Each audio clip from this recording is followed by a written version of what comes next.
Hai semuanya, selamat pagi, selamat siang, dan selamat sore. Kembali lagi bersama kami, kelompok Uhud. Halo. Hai. Bersama saya Zulfa Fadia dan juga Kak Rehan, Kak Cokro, dan juga Diana. Di sini, podcast kali ini kita akan membahas mengenai travel agent dan mengenai online travel agent maupun konvensional, baik di masa lalu, masa sekarang, dan juga masa depan. Nah, sekarang aku menanya nih, menurut pandangan Kak Rehan, online travel agent ataupun konvensional travel agent ini di masa lalu tuh kayak gimana sih, Kak? Oke. Perbandingannya gitu. Kalau perbandingannya di masa lalu ya, berarti masa lalu ini kita anggapnya ini aja sebelum COVID ya. Kalau menurut saya sih on travel agent versus konvensional sebelum masa COVID ini, konvensional sedang dalam tahap menurun, sedangkan OTA atau online travel agent lagi dalam tahap naik. Tapi sebelum kita membahas kayak gimana sih mereka di masa lalu, kita harus definisiin dulu dong, apa sih bedanya online travel agent sama conventional travel agent. Kalau menurut saya secara singkat sih, bedanya yang online sama yang konvensional, kalau yang konvensional ini lebih seperti the status quo of travel agent. Jadi seperti contohnya Panorama, Bayu Buana, kalau di Lombok ANT, ada Ideal, di Bandung ada Wita Tours, itu berarti travel agent yang konvensional yang udah berdiri dari lama banget, dari sebelum revolusi internet mulai ada, dan mereka jual paket tour biasanya di kantor, terus banyak kerjasama juga sama pemerintah, sama swasta, korporasi. Nah, sedangkan yang kalau menurut saya OTA itu online travel agent itu contohnya kayak Traveloka atau Tiket.com yang dimana mereka basisnya biasanya di internet, mulainya berbentuk aplikasi dan tidak ada tatap langsung dengan customer, tapi semua udah digitalized. Nah, dari sebelum COVID sendiri, saya udah merasain sih OTA ini udah mulai mengalahkan konvensional travel agent, terutama untuk sisi FIT atau yang grup-grup kecil. Sedangkan untuk grup besar masih ada pasar dari travel agent konvensional. Kalau gitu sih, kalau dari pandangan saya buat yang travel agent online sama yang konvensional sebelum COVID gitu tuh Pak. Kalau menurut Kak Cokro sendiri kayak gimana? Kalau travel agent baik konvensional maupun online travel agent di masa sekarang? Oh, kalau menurut aku di mulai masa sekarang berarti setelah COVID dong ya? Lagi COVID ini. Kita lagi COVID sama masa PSBB. Menurut aku pas lagi COVID gini kan, kalau yang mau pergi-pergi juga kan itu harus susah, ribet gitu ya. Harus ada rapid, swab gitu-gitu. Nah, banyakan sekarang sih yang saya lihat tuh banyakan orang banyak yang pakai online. Karena lebih gampang juga dan nggak tatap muka. Nah, tapi sama kayak pas time sih mungkin aja yang masih ada grup-grup gitu, itu masih pakai yang konvensional gitu. Menurut aku sih kayak gitu, tapi banyak kan sekarang online ya. Ya, karena lagi masa di pandemi juga ya. Terus kalau menurut Diana nih, kayak gimana? Pandangannya mengenai travel agent di masa sekarang ataupun masa lalu juga bisa. Mungkin nggak jauh beda dari Kak Cokro dan Kak Rehan juga ya. Tapi memang travel agent online tuh memang lebih praktis dan lebih mudah. Kayak gitu sih, Kak. Dari segala teknologi zaman sekarang, travel agent online itu sangat-sangat memangkas waktu yang lebih singkat gitu, Kak. Jadi kayak cuman kita buka handphone, terus kita bisa pesan sesuatu gitu, Kak. Benar-benar. Terus baik di masa lalu maupun masa sekarang tuh kira-kira menurut Kak Rehan, Kak Cokro, dan juga Diana tuh ada nggak sih kelebihan dan kekurangannya selain mudah diakses, selain apa ya, mungkin banyak promonya, itu ada nggak ya? Dari Kak Cokro dulu mungkin? Boleh Kak Rehan dulu deh, aku lagi mikir. Nggak apa-apa. Kalau menurut saya sih kelebihannya travel agent itu yang pasti ya tadi udah disampaikan juga Mas Zulfa ya, yang dia cepat, banyak promonya, apalagi karena dia betul kan banyaknya masih startup, jadi dia masih banyak yang penting jalan dulu, penetrasi marketnya digedein, baru nanti cari keuntungan belakangan. Jadi ya seperti biasa startup lainnya dia lagi proses bakar uang yang banyak banget, jadi gampang banget. Tapi kalau saya sendiri sih untuk travel agent konvensional juga pernah coba pakai, untuk yang online travel agent pernah pakai juga. Cuman untuk sampai sebelum COVID-19 yang menurut saya masih bisa dikuasai sama konvensional itu yang grup. Jadi kalau saya lagi rame-rame sama keluarga, itu kita biasanya cari travel agent yang biasa gitu, yang konvensional. Karena kalau yang online itu biasanya mereka juga kalau udah lebih dari berapa gitu ya, lebih dari 10 nggak salah, itu udah nggak bisa beli lagi tiketnya, tapi kayak udah please contact our customer service gitu. Jadi biar mereka pihak manusia lagi yang ngurus, bukan lagi sama sistemnya di Traveloka yang online. Kalau menurut Kak Cokro ada pandangan lain? Oke, menurut aku kalau kelebihan sama kelebihannya travel agent konvensional sama yang online ya. Kalau yang online kan tadi Zulfa sendiri udah bilang, tapi menurut aku yang konvensional itu kayak menurut aku konvensional itu nggak bakal pernah mati karena orang tuh butuh face to face gitu kan. Butuh kayak kalau kamu ke satu toko itu kan lebih enak tuh megang barangnya sendiri gitu loh. Terus kalau ya lebih tahu, bisa nanya-nanya lebih banyak. Ya benar, bisa nanya-nanya, bisa konsultasi. Terus kalau kamu juga pakai travel agent konvensional kan kamu nggak perlu buat itinerary-nya biasanya gitu kan, langsung dibuatin. Kalau yang online kan kamu harus booking sendiri, mau tiket di mana, hotel di mana gitu kan. Terus kelebihannya juga kalau kamu mau ke suatu destinasi kan kamu juga bisa konsul kayak ini bagus nggak sih gitu loh. Kalau misalkan kamu dari online kamu harus cari tahu sendiri. Banyak sih kalau kelebihannya kalau dibahas gitu. Cuman intinya sih kayak gitu sih, yang banyak orang lebih milih konvensional daripada online gitu. Itu karena kayak gitu. Kalau menurut Diana ada pandangan pendapat kamu lain? MPP 17. Kalau menurut pendapat Diana, kalau tadi kan Kak Rehan sama Kak Cokro mungkin udah dari sisi positif ya. Kalau dari segi kekurangan tuh dari travel online sendiri tuh kayak banyak yang belum mengerti tentang teknologi. Mungkin kayak orang tua biasanya ibu-ibu atau bapak-bapak mungkin yang belum tahu cara menggunakan handphone kan jadi kesulitan ya Kak. Terus keamanan transaksinya juga mungkin bisa dibilang agak-agak ngetek Kak, apalagi kadang suka banyak banget penipuan. Itu sih yang bikin kenapa travel agent konvensional tuh bisa lebih dipilih daripada travel agent online gitu. Cuman mungkin sekarang udah lebih dipermudah lagi, diperketat lagi keamanannya, jadi lebih aman lagi. Cuman kalau misalnya dari Diana pribadi, lebih baik konvensional karena itu tuh kayak kita lebih face to face tuh kayak lebih enak gitu. Sama kayak yang kata Kak Cokro, kita megang suatu barang, ngelihat barangnya sih, oh begini gitu sih Kak. Tapi entar deh, kalau travel agent konvensional kan produknya itu kan experience dong. Terus gimana cara dipegang gitu maksudnya? Ngelihat itinerary-nya nggak sih Kak? Oh, oke. Lihat brosurnya gitu, misal kayak fisik gitu ya, ngeliat Ya, langsung terus lebih kita kerasa tuh ya.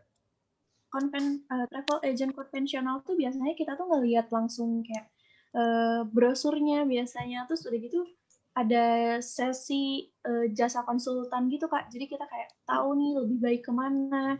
Misalnya kita mau ke NTT, bagusnya di mana, yang paling recommended di mana gitu. Tanpa kita harus lihat blog lagi. Itu sih Kak. Bagus, insight yang bagus. Lanjut, kita bakal bahas yang mengenai masa depan atau setelah COVID ini nih. Baik konvensional maupun online travel agent ini menurut Kak Rehan ini kayak gimana ya?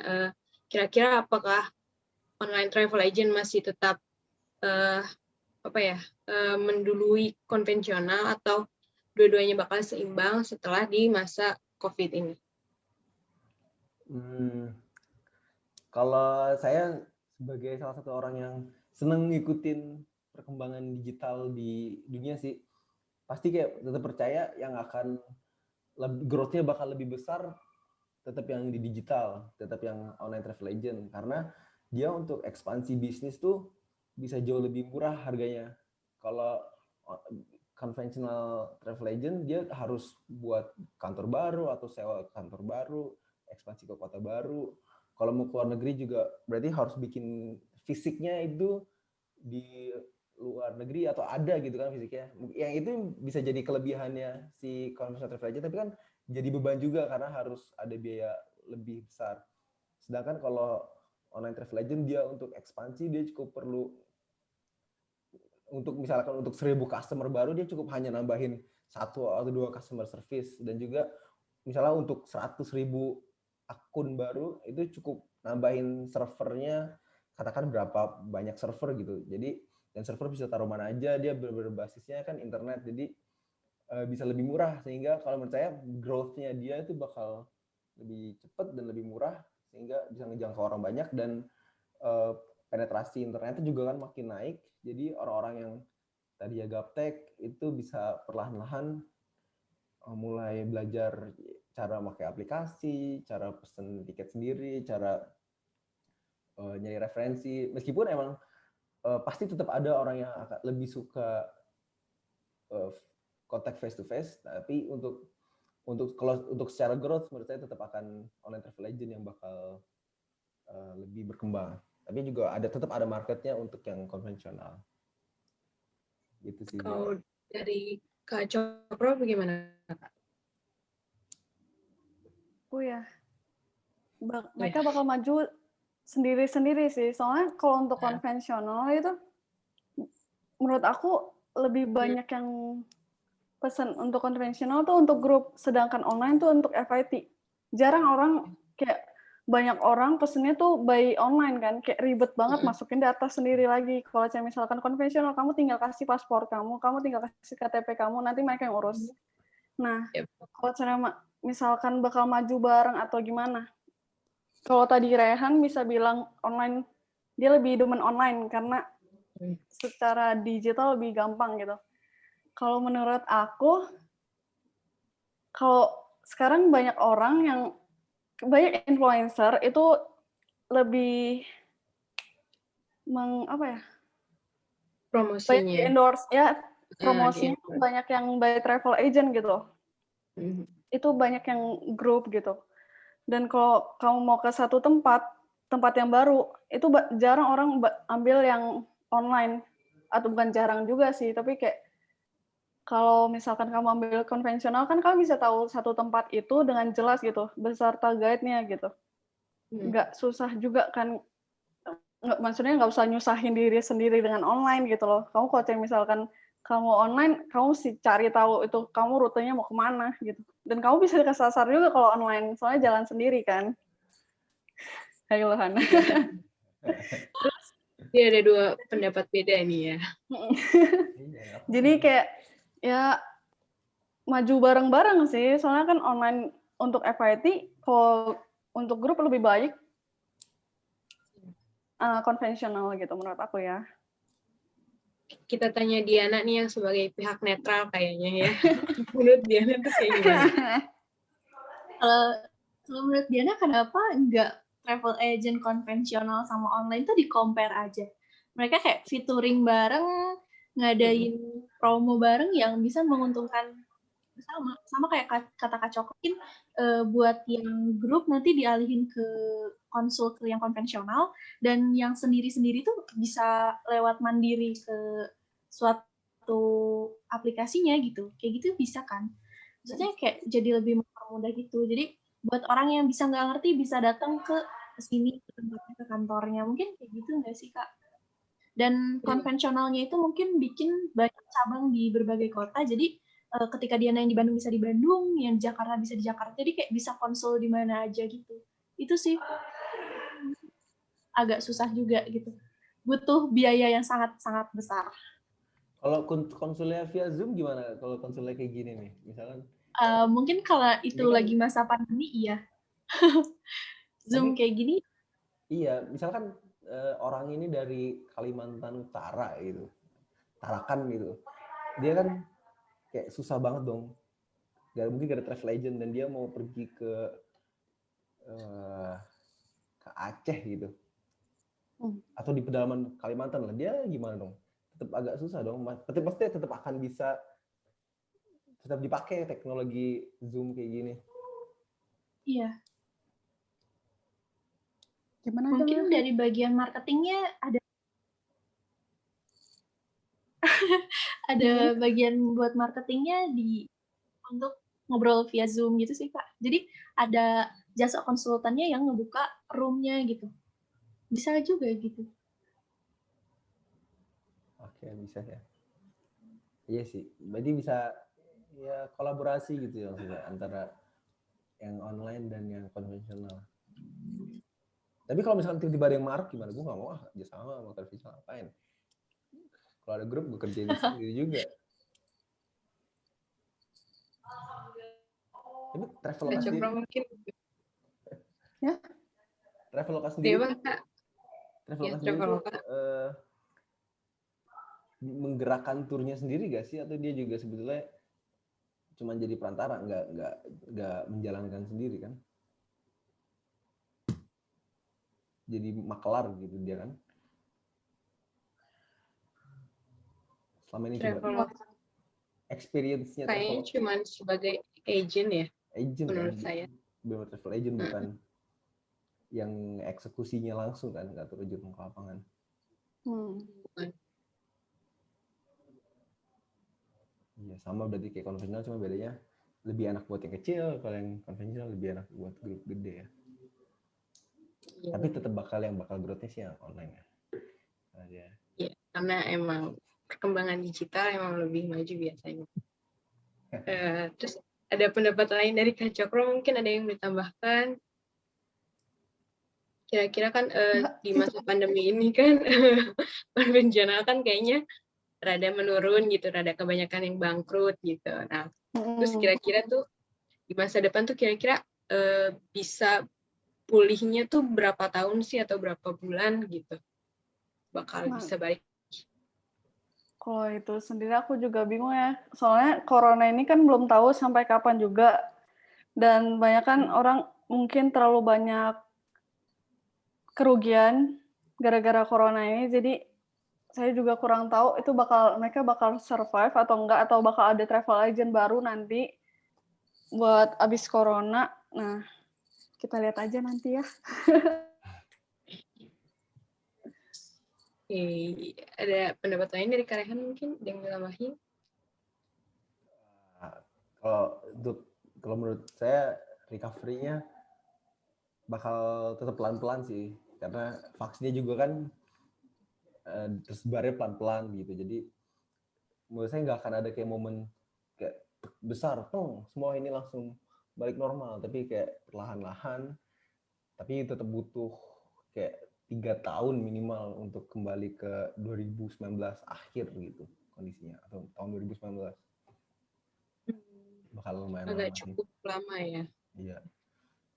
Terus menurut Kak Rehan, Kak Cokro ataupun Diana kan sekarang tuh pasti banyak influencer dan juga selebgram ya yang kita tahu tuh liburan gitu dan kayak mempromosikan emang untuk pariwisata juga, mungkin karena lagi di masa yang pandemi ini. Kira-kira menurut Kak Rehan, Kak Cokro ataupun Diana tuh aman nggak sih mereka mempromosikan, walaupun memang bisa jadi ini juga programnya pemerintah ya buat biar nanti tuh setelah pandemi ini pariwisata bisa kembali lagi normal gitu. Jadi apa sih pendapat kalian tuh, apakah ini normal atau seharusnya jangan dulu nunggu nanti sampai boleh benar-benar semuanya pulih lagi baru selebgram ataupun influencer ini boleh mempromosikan mereka liburan kemananya gitu.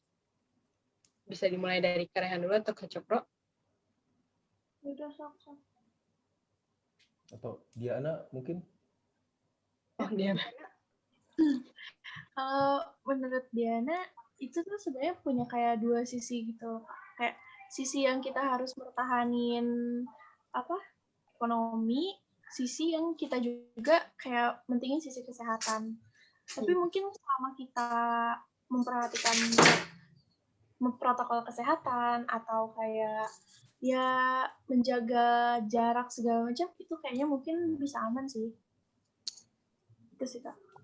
Mungkin aman-aman aja selama mereka dalam satu keluarga yang sama, bukan yang terlalu bergerombol, karena biasanya yang kayak gitu tuh staycation kan ya Kak. Jadi bukan yang ketemu sama banyak orang dan kayak dalam satu grup banyak banget orang gitu. Biasanya mereka cuma kayak stay di satu pulau private atau di hotelnya, mungkin kayak gitu sih Kak. Makanya dari sisi itu aman kalau menurut Diana. Mungkin menurut Kak Rehan gimana? Kalau menurut saya itu tuh saya pernah dengar ini nih, Master Corbuzier waktu itu, habis itu namanya dia bikin podcast sama si pas dulu menterinya Wisutama. Iya, Wisutama. Saya dengerin tuh. Itu pertanyaan Dedi kayak gini persis nih. Ini gimana sih Kementerian Pariwisata udah tahu lagi COVID, bukan banyaknya orang dapat kerja. Kau malah mau bikin influencer pada jalan-jalan pergi-pergi ngabisin anggaran. Terus kata si Wisutama, tahan dulu. Banyak orang yang menggantungkan hidupnya dari pariwisata gitu, katanya berapa puluh juta orang. Terus kalau misalkan nggak dimarketingin saat COVID ini, saat orang lagi di rumah, lagi banyak buka internet, nanti orang tuh kayak lupa bahwa Indonesia tuh sebenarnya destinasi yang bagus gitu. Itu Indonesia tuh nggak jadi top of mind-nya mereka saat pengen wisata. Jadi yang tadinya selama ini kalau wisata, gue pengen Indonesia nih tahun berikutnya. Tapi kayak karena nggak ada marketing di mana-mana, jadi kayak lupa gitu mau ke Indonesia, malah ke Malaysia gitu, mana. Jadi tetap ada anggaran untuk marketingnya. Tapi setelah gue nonton itu juga, ya ada benernya juga sih. Dan gue sih percaya waktu pas Pak Wisutama itu, berarti ya gue percaya aja sama Kemenparekraf. Berarti mereka sebetulnya udah dianalisa di dalam tim mereka bahwa ini tetap akan dilaksanakan marketing, anggarannya ada, untuk recovery yang terdampak juga tetap ada anggarannya sih. Kalau gue jadi percaya ke Kementerian Parekraf waktu itu. Cokro gimana Cokro? Kalau menurut aku ya, kalau dari sisi kesehatan, lagi pula yang biasa yang travel yang ngendorse influencer itu biasa ke Labuan Bajo nggak sih? Kebanyakan. Nah, ke Labuan Bajo. Sana. Iya kan? Daerah Sumba sana, iya benar. Dan itu biasa pakai kapal, dan satu kapal itu biasanya per grup, dan grupnya kan mereka kenal semua gitu, bukannya grup open trip gitu. Nah, sebelum dari open trip itu kan mereka juga ada rapid gitu, always rapid kan, sebelumnya dan setelahnya. Nah, menurut aku untuk kesehatan tuh aman-aman aja, soalnya mereka per grup. Tapi dan aku belum lihat ya ada yang open trip atau gimana. Kalau open trip menurut aku kayak nggak cocok aja gitu loh. Kenapa harus ada open trip gitu loh? Yang menurut aku, soalnya untuk ekonomi kan semua ada orang yang kerjanya memang di pariwisata ini juga, itu kasihan gitu loh. Masa nggak dapat dari mana-mana. Nah, terus sesuai dengan tadi Rehan bilang juga untuk meningkatkan apa tadi Rehan? Marketing promosi. Ya, marketing promosi. Jadi kayak gitu sih untuk sisi ekonomi, juga meningkatkan promosi. Kalau dari sisi kesehatan, yang penting grup yang udah dikenal. Bagus kalau caranya open trip gitu, menurut aku kurang sih. Karena kan kalau caranya open trip gitu, kita nggak tahu gitu siapa-siapa aja. Gitu deh. Kalau menurut Zulfa gimana? Kita belum dengerin juga. Iya. Dari yang selebgram. Iya, yang tadi pertanyaannya. Itu menurut saya sih untuk dari Kemenpar sendiri kayaknya emang udah distrategiin dan emang udah marketing. Terus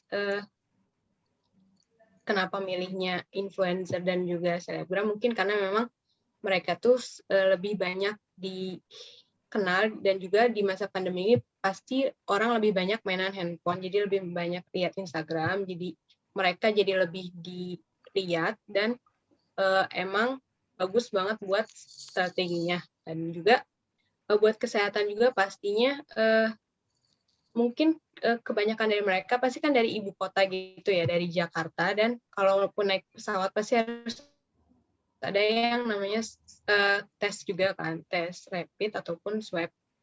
Dan menurut saya sih aman-aman aja selama emang mereka mematuhi protokol kesehatan dan juga nggak open trip gitu. Itu sih. Mungkin itu aja kali ya yang kita bahas kali ini, karena